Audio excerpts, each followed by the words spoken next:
అలాగే ఇక్కడ మన రెడ్ క్రాస్ ఇండియన్ సొసైటీ వాళ్ళకి నమస్కారాలు. మేము ఇవాళకి 7 days నుండి వైశ్య వికాస వేదిక అండ్ అలాగే V3 న్యూస్ ఛానల్ నుండి అంటే హెల్తీ ఫుడ్ ఇవ్వాలనే ఒకటే ఒక ఆలోచనతో వాళ్ళకి రెగ్యులర్గా ఎగ్ రైస్ ఇవ్వడం జరుగుతుంది. నిన్న మన ఒక 2 days మాత్రం ఒకరోజు సాంబార్ రైస్ అండ్ అలాగే ఒకరోజు మామిడికాయ పులిహోర అలాగా అంటే వాళ్ళకి డిఫరెంట్ ఫుడ్ ఇవ్వాలి అనే ఒకటే ఒక ఆలోచనతో అలా ఇస్తున్నారు. ఇంకోటి ఏంటంటే ఇప్పుడు కరోనా తొందరగా తగ్గి అందరూ హ్యాపీగా ఉండాలి అంటే కరోనా తగ్గే వరకు అందరూ ఇంట్లో ఉంటే బాగుంటుంది.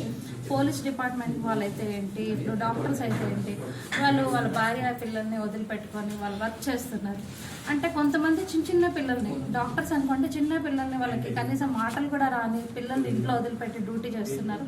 వాళ్ళందరూ ఇళ్ళకి వెళ్ళి వాళ్ళంతా హ్యాపీగా ఉండాలి అంటే మనం ఇంట్లో ఈ కరోనా అయిపోయే వరకు చక్కగా హ్యాపీగా ఉంటే బాగుంటుంది. ఈ కరోనా వల్ల ఇప్పుడు ఏమైందంటే పొల్యూషన్ కూడా బాగా తగ్గింది. మెయిన్గా మనము ప్రకృతిని చక్కగా చూడగలుగుతున్నాము. ఒక 10 years బ్యాక్ ఎంత ఫ్రెష్ ఎయిర్ ఎలా ఉందో అలా వచ్చింది ఈ రోజున.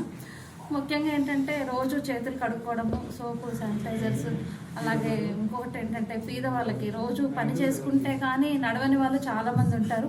అలాంటి వారికి మన రెడ్ క్రాస్ సొసైటీ వాళ్ళు డైలీ ఫుడ్ స్పాన్సర్ చేస్తున్నారు. చక్కగా మీరు ఫుడ్ తినండి. మన అన్ని సొసైటీల వాళ్ళు ఎంతోమంది పేద ప్రజలకి ఆహారాన్ని అందిస్తున్నారు. మీరు బయటకు రావాల్సిన పని లేదు.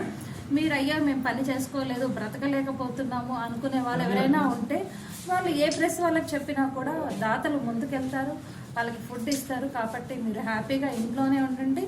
ఈ కరోనా ఇంకా ఎక్కువ కాకుండా చూసుకునే బాధ్యత ప్రతి మనిషి పైన ఉంది.